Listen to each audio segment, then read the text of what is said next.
Next we can go to fatigue study. Fatigue study എന്ന് പറയുമ്പോൾ എന്താണ്? ഫാറ്റീഗ് സ്റ്റഡി ശരിയായ മലയാളം എന്ന് പറഞ്ഞാൽ ഫാറ്റീഗ് എന്ന് പറഞ്ഞാൽ ജഡത്വം എന്നാണ്. ഭീകരത ഉണ്ടാവാക്കുന്നത് അല്ലേ? ജഡത്വം. ജഡത്വം എന്ന് പറയുമ്പോഴേ നിശ്ചലമായ അവസ്ഥ എന്നുള്ള അർത്ഥത്തിലാണ്. ഇപ്പൊ നമ്മൾ ഒരു ജോലി ചെയ്തുകൊണ്ടിരിക്കുകയാണ്. ജോലി ചെയ്യുമ്പോൾ അത് കണ്ടിന്യൂസ് ആയിട്ട്, ഇപ്പൊ എന്തായാലും ഞാൻ ഇവിടെ ജോലി ചെയ്യുന്നു, കണ്ടിന്യൂസ് ആയിട്ട് നമുക്ക് ജോലി ചെയ്യാൻ പറ്റത്തില്ല. പൊതുവേ നിങ്ങൾക്കറിയാം, രാവിലെ ജോലി ചെയ്യുമ്പോൾ വർക്കേഴ്സ് തന്നെ നമ്മൾ നോക്കി അറിയാൻ പറ്റും. നമ്മുടെ വീട്ടിൽ തന്നെ ഏതെങ്കിലും വർക്കേഴ്സ് വന്നു കഴിഞ്ഞാൽ അവർ രാവിലെ ജോലി ചെയ്യുമ്പോൾ ഉച്ചവരെ ജോലി ചെയ്യുന്ന അത്രയും ജോലി പിന്നെ ഉച്ചയ്ക്ക് ശേഷം അവർ ചെയ്യത്തില്ല. ചെയ്യത്തില്ലെന്ന് പറയാൻ മനഃപൂർവ്വം ചെയ്യാത്തതല്ല, അവരുടെ കപ്പാസിറ്റി, ഫിസിക്കൽ കപ്പാസിറ്റിയും മെന്റൽ കപ്പാസിറ്റിയും കുറഞ്ഞു വരും. FW ടൈലർ കണ്ടുപിടിച്ച ഒരു കാര്യമാണത്. എന്താണ് fatigue study? Fatigue study refers to the study of diminution of a capacity. Fatigue means diminution of a capacity. കുറഞ്ഞു വരിക. Diminution of a capacity. Capacity can be classified into two categories: physical capacity and mental capacity. അപ്പോൾ physical കപ്പാസിറ്റിയും ശാരീരിക കപ്പാസിറ്റിയും അതുപോലെ മാനസികമായ കപ്പാസിറ്റിയും കുറഞ്ഞു വരുന്നു due to lack of rest. എന്തുകൊണ്ടാണ് കുറഞ്ഞു വരുന്നത്? റെസ്റ്റിന്റെ അഭാവം മൂലം, വിശ്രമമില്ലാതെ കണ്ടിന്യൂസ് ആയിട്ട് ജോലി ചെയ്യുന്നത് കൊണ്ട് ശാരീരികപരമായ കഴിവും മാനസികപരമായ കഴിവും കുറഞ്ഞു വരുന്നതിനെയാണ് എന്തെന്ന് ഉദ്ദേശിക്കുന്നത്? ഫാറ്റീഗ് എന്ന് ഉദ്ദേശിക്കുന്നത്. A man cannot work continuously. He requires rest after working for some time. കുറച്ച് സമയം ജോലി ചെയ്തിട്ട് വർക്കർക്ക് എന്ത് വേണ്ടിയിരിക്കുന്നു? റെസ്റ്റ് വേണം. റെസ്റ്റ് ഇല്ലാതെ ജോലി ചെയ്ത് കഴിഞ്ഞാൽ it may lead to a number of accidents. തീർച്ചയായിട്ടും അപകടം ഉണ്ടാകാനുള്ള സാധ്യതയുണ്ട്. ശബരിമലയിൽ തന്നെ അത് സ്വാമിമാര് പോകുമ്പോഴ്, ശബരിമല അടുക്കാറാകുമ്പോഴ് രണ്ട് സൈഡിലും വലിയ കിടങ്ങാണ്. അപ്പോഴ് റോഡ് മധ്യത്തൂടെ.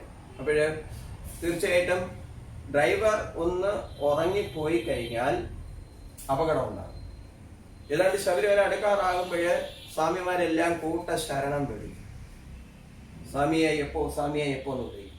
ഭക്തി കൊണ്ട് വിളിക്കുന്നത് തന്നെ. അതിനോടൊപ്പം വേറൊരു കാര്യം കൂടിയുണ്ട്, ഡ്രൈവർ ഉറങ്ങിപ്പോകരുത് എന്നുള്ളത്. നമ്മളിപ്പോഴേ ജോലി ചെയ്തുകൊണ്ട് ഇപ്പൊ തന്നെ ഡ്രൈവർ നോക്കുമ്പോഴ് അടുത്തിരിക്കുന്ന ആള് ഉറങ്ങുന്നു, അതിനടുത്തിരിക്കുന്ന ആള് ഉറങ്ങുന്നു. ബാക്കിലോട്ട് നോക്കിയപ്പോഴോ അവിടെ കൂട്ട ഉറക്കം നടക്കുന്നു.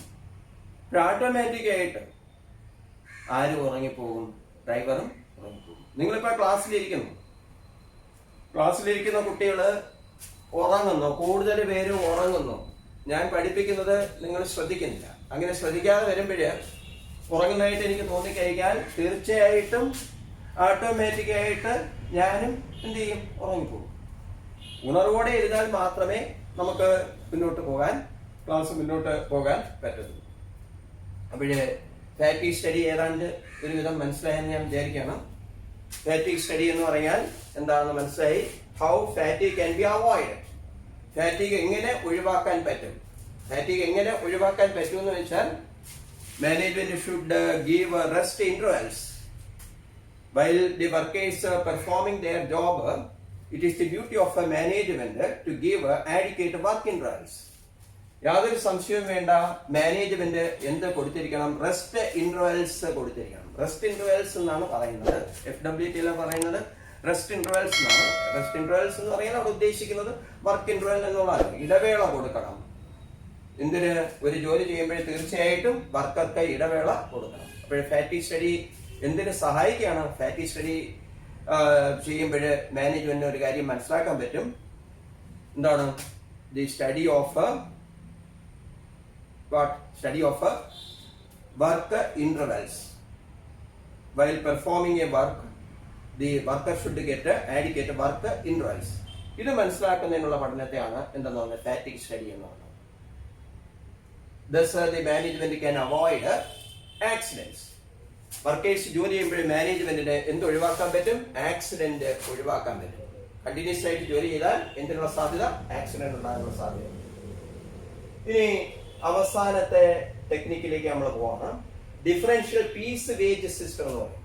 Differential piece wage system. വ്യത്യസ്ത piece wage system. Piece spelling ശ്രദ്ധിക്കണം. PIEC. PEAC ഉണ്ട്. പീസ് എന്താണ്? സമാധാനം. ഇവിടെ പീസ് എന്ന് പറയുമ്പോൾ കഷ്ണം എന്നുള്ള അർത്ഥം വരുന്നുണ്ട്. അതെന്താണ് ഞാൻ പറയാം. ഈ ഡിഫറൻഷ്യൽ പീസ് വേജ് സിസ്റ്റത്തെ സയന്റിഫിക് റേറ്റ് സെറ്റിംഗ്, ശാസ്ത്രീയമായ രീതിയിൽ വർക്കേഴ്സ് ജോലി ചെയ്യുമ്പോൾ വർക്കേഴ്സിന് ശാസ്ത്രീയമായ രീതിയിൽ ഇത്ര റേറ്റ് വേജസ് കൊടുക്കണം എന്ന് നിർണ്ണയിക്കുന്നു. അതെന്താണെന്ന് നോക്കാം. ഇപ്പൊ ഡിഫറൻഷ്യൽ പീസ് വേജ് സിസ്റ്റം എന്ന് പറഞ്ഞാൽ ഒരു വർക്കർ ജോലി ചെയ്യുന്നു. വർക്കർ ജോലി ചെയ്യുമ്പോൾ ഒരു യൂണിറ്റിന് 50 രൂപയാണ് കൊടുക്കുന്നതെന്ന് വിചാരിച്ചു. ഒരു യൂണിറ്റിന് 50 രൂപയാണ് കൊടുക്കുന്നത്. അപ്പോൾ ഒരു സ്റ്റാൻഡേർഡ് നിശ്ചയിച്ചിട്ടുണ്ട്. സ്റ്റാൻഡേർഡ് എന്ന് പറയുന്നത് ആ വർക്കർ ജോലി ചെയ്യുമ്പോഴേ തീർച്ചയായിട്ടും ഇത്ര യൂണിറ്റ് പ്രൊഡ്യൂസ് ചെയ്യണമെന്ന് പറഞ്ഞ സ്റ്റാൻഡേർഡ് കൊടുക്കുന്നുണ്ട്. ഇപ്പം തന്നെ കുടുംബശ്രീക്കാര് മുമ്പ് ജോലി ചെയ്യുമ്പോൾ ഇങ്ങനെയാണ് പറഞ്ഞിട്ടുള്ളത്. എനിക്ക് അതിനെക്കുറിച്ച് അറിഞ്ഞൂടാ. കുടുംബശ്രീക്കാര് മുമ്പൊക്കെ ജോലി ചെയ്യുമ്പോൾ അവര് കൂടുതൽ സമയം ജോലി ചെയ്യുന്നില്ല എന്നിങ്ങനെ ഒരു പരാതി ഉണ്ടായിരുന്നു. തീർച്ചയായിട്ടും അവര് കൂടുതൽ സമയം ജോലി ചെയ്യുന്നു എന്ന് ആണ് അവര് പറയുന്നതെങ്കിലും അത് നടത്തിക്കുന്ന ആളുകൾക്ക് അവര് ശരിക്കും ജോലി ചെയ്യുന്നില്ല എന്ന് തോന്നുകയും കൂടുതൽ സമയം അവര് ഇന്റർവെൽ എടുക്കുന്നു. കുറച്ച് സമയം പോച്ചയൊക്കെ റോഡ് സൈഡിലെ പോച്ചയൊക്കെ ചെത്തിയതിന് ശേഷം അവര് കിടന്ന് ഉറങ്ങുകയാണ് ചെയ്യുന്നത് എന്നൊക്കെ തോന്നിയതിന്റെ ഫലമായിട്ട് ഇപ്പോഴും പുതിയ രീതി എന്ന് പറഞ്ഞാൽ ഒരു സ്റ്റാൻഡേർഡ് നിശ്ചയിച്ചിട്ടുണ്ട്. ഈ കുടുംബശ്രീ അംഗങ്ങളെ ജോലി ചെയ്യുന്നതിന് ഓരോ ദിവസം ഇത്ര നീളത്തിൽ റോഡിന്റെ സൈഡിൽ ഇങ്ങനെ അളന്നു കൊടുക്കുക, ഇത്ര വരെ ജോലി ചെയ്യണം എന്നുള്ളത് അളന്നു കൊടുക്കും. ഇതിനെയാണ് സ്റ്റാൻഡേർഡ് എന്ന് പറയുന്നത്. അപ്പോൾ അത്രയും ജോലി അവർ ചെയ്തിരിക്കണം എന്നുള്ളതാണ്, അല്ല ജോലി ചെയ്യാതിരിക്കാൻ പാടില്ല എന്നുള്ളതാണ്. ഇവിടെ FW ടൈലർ പറയുന്നത് എന്താണ്? ഹയർ റേറ്റ്സ് കൊടുക്കണമെന്നാണ്. Higher rates are given to those who perform up to the standard or above the standard. അതായത് ഒരു സ്റ്റാൻഡേർഡ് നിശ്ചയിച്ചിട്ടുണ്ട്. ഒരു യൂണിറ്റ് പ്രൊഡ്യൂസ് ചെയ്യുന്നതിന് 50 രൂപയാണ് ഏതെങ്കിലും ഒരു പ്രോഡക്റ്റ്. ആ പ്രോഡക്റ്റിന്റെ ഒരു യൂണിറ്റ് പ്രൊഡ്യൂസ് ചെയ്യുന്നതിന് 50 രൂപയാണ് കൊടുക്കുന്നതെന്ന് വിചാരിച്ചോ. 50 രൂപയാണ് ഒരു യൂണിറ്റിന് കൊടുക്കുന്നത്. അപ്പോഴേ സ്റ്റാൻഡേർഡ് നിശ്ചയിച്ചിരിക്കുന്നു 10 യൂണിറ്റ് പ്രൊഡ്യൂസ് ചെയ്യണമെന്ന് നിശ്ചയിച്ചിട്ടുണ്ട്. ഇതാണ് സ്റ്റാൻഡേർഡ്. പറഞ്ഞ മനസ്സിലായോ? ഒരു യൂണിറ്റ് പ്രൊഡ്യൂസ് ചെയ്യുന്നത് 50 രൂപയാണ്. ഇവിടെ ഒരു വർക്കർ ജോലി ചെയ്തു, 10 യൂണിറ്റ് അയാൾ പ്രൊഡ്യൂസ് ചെയ്തു. തീർച്ചയായിട്ടും അയാൾക്ക് എത്ര രൂപ കിട്ടും? 500 രൂപ കിട്ടും. അതേപോലെ തന്നെ ഈ 10 നിർത്തണമെന്നില്ല. ഒരാൾ ജോലി ചെയ്തു, 10 യൂണിറ്റ് പ്രൊഡ്യൂസ് ചെയ്തു. പക്ഷെ വേറൊരാൾ കുറെ കൂടെ എഫിഷ്യന്റ് ആയിട്ടുള്ള ആളാണ്. അയാൾ സ്പീഡിന് ജോലി ചെയ്യുന്ന ആളാണ്. സ്പീഡ് കൂടുമ്പോൾ ക്വാളിറ്റി മോശമാകും. അത് വർക്കിൽ വരുന്ന ഒരു കാര്യമാണ്. നമ്മൾ ഏത് കാര്യം സ്പീഡ് ചെയ്ത് കഴിഞ്ഞാൽ എന്ത് മോശമാകും? ക്വാളിറ്റി മോശമാകും. അപ്പോഴേ ക്വാളിറ്റി മോശമാകാതെ സ്പീഡിന് ജോലി ചെയ്യുന്ന ഒരാളെന്ന് വിചാരിച്ചു. അയാൾ സ്പീഡിന് ജോലി ചെയ്തു, ഏതാണ്ട് 15 യൂണിറ്റ് അയാൾ പ്രൊഡ്യൂസ് ചെയ്തു. 10 യൂണിറ്റ് പ്രൊഡ്യൂസ് ചെയ്താൽ മതി, 15 യൂണിറ്റ് അയാൾ പ്രൊഡ്യൂസ് ചെയ്തു. 15 യൂണിറ്റ് പ്രൊഡ്യൂസ് ചെയ്താലും 50 ഗുണം 15 ആ തുക അയാൾക്ക് കൊടുക്കണം എന്നുള്ളതാണ്. അതേസമയം ഇങ്ങനെ 10 യൂണിറ്റ് പ്രൊഡ്യൂസ് ചെയ്യണമെന്ന് സ്റ്റാൻഡേർഡ് നിശ്ചയിച്ചു. ഒരു വ്യക്തി 8 യൂണിറ്റ് പ്രൊഡ്യൂസ് ചെയ്തു. അപ്പോഴും നമ്മൾ വിചാരിക്കും അയാൾക്ക് 50 ഗുണം 8 കിട്ടുമെന്ന് വിചാരിക്കും. കൊടുക്കത്തില്ല. അയാൾക്ക് സ്റ്റാൻഡേർഡ് വരെ ജോലി ചെയ്തില്ല. അതുകൊണ്ട് അയാൾക്ക് 40 രൂപയെ കൊടുക്കത്തുള്ളൂ. ഒരു യൂണിറ്റിന് 40 രൂപ. 40 × 8 ആയിരിക്കും അയാളുടെ റെമ്യൂണറേഷൻ. ഇതാര് പറഞ്ഞിരിക്കുന്നതാണോ? FW Taylor. ഞാൻ പറയുന്നതല്ല, ഇതൊക്കെ ശാസ്ത്രീയമായ രീതിയിൽ കാര്യങ്ങൾ മനസ്സിലാക്കി FW ടൈലർ തയ്യാറാക്കിയിരിക്കുന്ന ടെക്നിക്കാണ്. അപ്പോൾ 8 യൂണിറ്റ് പ്രൊഡ്യൂസ് ചെയ്ത ആൾക്ക് ഒരു യൂണിറ്റിന് എത്ര വെച്ചേ കിട്ടൂ? 40 രൂപ വെച്ചേ കിട്ടുള്ളൂ. ഇതിനെയാണ് എന്താ പറയുന്നത്? ഡിഫറൻഷ്യൽ പീസ് വേജ് സിസ്റ്റം എന്ന് പറയുന്നത്. ഇപ്പൊ ഡിഫറൻഷ്യൽ പീസ് വേജ് സിസ്റ്റത്തിൽ നമ്മൾ ശ്രദ്ധിക്കേണ്ട കാര്യം ഇതാണ്. Higher rates are given to those workers who perform up to the standard. Here the standard is 10. Up to the standard or above the standard. 15 above ആയി. അപ്പോഴേ ഹയർ റേറ്റ്സ് കൊടുക്കും, 50 രൂപ വെച്ച് കൊടുക്കും. എന്നാൽ lower rates are given to those who perform below the standard അയാൾ perform ചെയ്തത് എത്രമാത്രം 8 യൂണിറ്റ് മാത്രമേ അയാൾ പ്രൊഡ്യൂസ് ചെയ്തുള്ളൂ. അയാൾക്ക് എത്ര രൂപ വെച്ചേ കിട്ടത്തുള്ളൂ? 40 രൂപ വെച്ചേ കിട്ടത്തുള്ളൂ. ഇപ്പൊ ഈ ഡിഫറൻഷ്യൽ പീസ് വേജ് സിസ്റ്റം കൊണ്ട് ഉള്ള ഗുണം എന്താണ്? പല ഗുണങ്ങളുണ്ട്. അതില് പ്രധാനമായിട്ട് നമുക്ക് പറയാം, എഫിഷ്യന്റ് ആയിട്ടുള്ള വർക്കേഴ്സ് ആരാണ്, ഇൻഎഫിഷ്യന്റ് ആയിട്ടുള്ള വർക്കേഴ്സ് ആരാണ് എന്ന് ഐഡന്റിഫൈ ചെയ്യാൻ പറ്റും. ഡിഫറൻഷ്യൽ പീസ് വേജ് സിസ്റ്റം അല്ലെങ്കിൽ സയന്റിഫിക് റേറ്റ് സെറ്റിംഗ് കൊണ്ടുള്ള ഒരു മെറിറ്റ് ഇതാണ്. The management can identify who is efficient and who is known efficient person എന്നുള്ളത് അറിയാൻ പറ്റും. അതാണ് ഒരു മെറിറ്റ് എന്ന് പറയുന്നത്. പിന്നെ വേറൊരു കാര്യമുള്ളത്, ഒരാള് ജോലി ചെയ്തപ്പോഴ് മറ്റേയാള് ഒരു വ്യക്തി 10 യൂണിറ്റ് പ്രൊഡ്യൂസ് ചെയ്യും, സ്റ്റാൻഡേർഡ് വരെ ജോലി ചെയ്തു. ഞാനിപ്പോഴും അവിടെ ജോലി ചെയ്തപ്പോൾ എനിക്ക് 8 യൂണിറ്റ് പ്രൊഡ്യൂസ് ചെയ്യാൻ പറ്റിയുള്ളൂ. അപ്പോൾ എനിക്ക് 40 ഗുണം 8 കിട്ടിയുള്ളൂ. ഇയാൾക്ക് 50 ഗുണം 10 കൊണ്ട് പോയി. ഞങ്ങൾ ഒരേ സമയത്താണ് ജോലി ചെയ്തത്, പക്ഷെ എനിക്ക് 40 രൂപ വെച്ചേ കിട്ടുന്നു.